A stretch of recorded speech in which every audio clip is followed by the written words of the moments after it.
Hi, I'm Professor Green. We're going to be now doing Chapter 5, Part 3. I'll go ahead and share my screen. So, talking about process theories. So, where we talked about need theories in the last section, but now we're going to be talking about process theories. So, needs are what motivates people. Process theories focus on how people are motivated. So, a small nuance, but important, right? So they address the cognitive processes people go through as they determine their levels of motivation. So again, as you know, if you've worked a little bit, sometimes your motivation is really high when you get a new job, especially, and sometimes it's not as high. We also talk about issues of equity, goal setting, and expectancy. And so, right, what do you expect out of your job? What do you expect from your manager? And I think this is really interesting because our expectancy changes as we go through. So, and that affects our effort in different situations. So again, you as a manager, you want to manage this so that people are working as productive as possible. So here we start with equity theory. And there are going to be 4 different theories for this section. Equity theory describes how people make judgments about their own status relative to others and how this motivates themselves. That people are motivated to behave in ways that maintain or restore balance between their inputs and their outputs. So the ratio of their efforts compared to the outcomes compared to others. So, how do we feel that we compare? So if you think about your grades here at LMU, it's a combination, right, of the effort that you put into. You evaluate how well you did on a project by how much work you put into it, and then you also want to know how did the other classmates do. And so, like, if everybody got an A, right, you don't feel so good about that. But if you got an A and nobody else did, you feel really great. And so how does equity work? So equity theory says that motivational consequences of rewards are a function of how one evaluates rewards received relative to the efforts made in comparison to the rewards received by others. So I just was saying, right, thinking about that project that you handed in.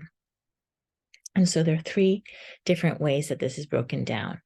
Perceived inequity, when someone believes that he or she has been under-rewarded or over-rewarded for work contributions in comparison to other people. I fell upon this summer. I felt like I want to say I over-rewarded some colleagues. I was happy with their work effort, but then they didn't appreciate it. It backfired. And so I realized that I had to, and it's a staff role. So I gave them too much credit and they didn't really appreciate it. And now they're not working as hard anymore.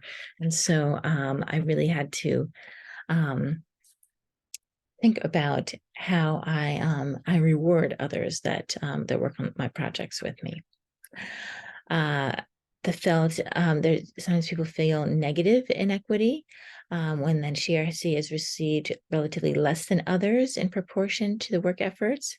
This is under reward inequity. So obviously, if we feel that we're not getting the same for the same work effort, and felt positive inequity exists when an individual believes that she's received relatively more than others, right? Then we feel like a little bit guilty. We feel that something's off, that something's wrong. So, yeah, so really interesting to think about these 3 different types of equity, really deep diving now as to how people feel about work in the workplace. Now we're going to talk a little bit about organizational justice. And this maybe is a little bit of overlap with your ethics class because we talk a lot about social justice. And I think you've also heard of distributive justice, which we'll review in a minute. So justice or fairness, we can use those interchangeably. Fairness is a basic element of equity, known as organizational justice, and how fair and equitable people view the practices and outcomes of their workplace. And so again, this is a topic that has come more and more in the workplace, right? We talk about sexual harassment, how women are being treated in the workplace, how different races are being treated, etc. So procedural justice is the degree to which the process for making decisions, such as rules and procedures, is properly followed in all cases to which it is applied. So making the employees feel that there is like a due process, we would say that there is a way, so if someone feels that there's sexual harassment going on, that there's a hotline and that there's escalation, or if somebody is stealing something, then that is also brought to light, and that there's a process for reprimanding that person and discussing it. And then distributive justice is the perceived fairness of how rewards and outcomes of decisions are distributed or shared by all members of a group. So again, when we come talking about bonuses, do we feel that other people are getting more bonuses because they worked harder, or are they getting it more because they're favored? And so, right, how is everything fair and being distributed equally? And then interactional justice is the degree to which the people affected by a decision are treated with dignity and respect. And I'm a big proponent of this, even if you get fired for some reason, you still deserve to be treated with respect, right? You don't need to be kicked out the door. You still need to be walked nicely to the door, say thank you for your service, etc. But it happens. People get let go, right, all the time. But we want to make sure that people are treated with dignity and respect in the workplace, both when a good thing happens and when bad things happen. So here's a diagram on expectancy theory. And again, really important because people have expectations when they come into the workplace on how they're going to be rewarded, how they're going to climb up the career ladder, etc. So there's been a lot of research as to how we can manage people's expectations. This describes as the result of a rational calculation in which someone tries to estimate whether they're capable of performing at a level worthy of valuable outcomes, right? So we're always calculating in our head, kind of, okay, if I do this, or I go to this conference, or if I take this task on, will I be promoted? Will I be asked to take on more responsibility, etc.? So how this works is that people exert a certain work effort. There's an expectancy to train them, support them, set clear goals to achieve a task performance. And then there's instrumentality, clarify possible rewards for performance, give performance contingent rewards so you're moving forward. And then you realize your work-related outcome, then you get the promotion, you get the new responsibility. But then there's something called balance, where you identify the needs and match rewards to high-value needs. So what are going to be your rewards, etc.? And so, yeah, I thought this was a pretty interesting one because not very often in life do we think so much about what are the expectations of employees. And so this is Vroom is the name of the researcher who did a lot of investigation into this theory. And he was saying that, this process needs to be managed, and it's a way of motivating people in the workplace, right? That's why we're in Chapter 5, motivation. And this is just a slide to review that expectancy, that if I try, I will perform. Instrumentality, if I perform, I will receive such an outcome. And balance is that I attach to various work outcomes.